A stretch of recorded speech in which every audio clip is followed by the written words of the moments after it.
Hello mga ka-hypey! So now, we're here in San Simon, Pampanga sa aking client para discuss sa kanya kung ano yung mga kailangan gawin para sa delivery for installation ng ating mga products. So, nandito tayo ngayon sa kanyang bahay.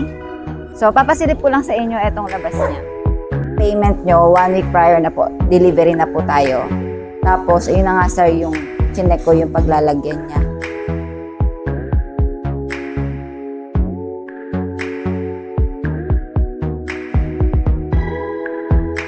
So, punta naman tayo ngayon dito sa living area ng 3rd floor. So, ito po ang kanilang sliding door. Ito po ang main door nila. Sliding 6 panel. 6 or 5 panel. So, ito po kalaki ang opening niya. So, ang meters nito is 5 meters width. Nasa ganon. So, nandito na po tayo sa 3rd floor ngayon, sa kanilang kitchen area. So, meron po ditong opening na ang gagamitin natin ay sliding window.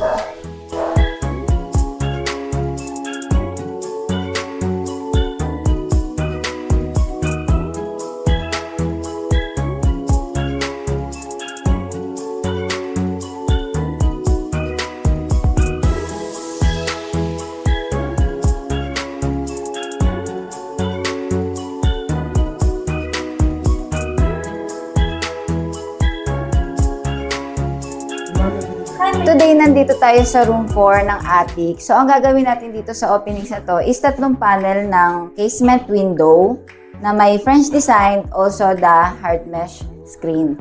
Ito po yung ating shop drone na titignan ng ating mga installator para makuha nila kung ano talaga yung ilalagay natin sa mga openings. So, ang sukat nito is 1.2 by 1.2. Ito naman po yung kitchen nila. Here in attic also.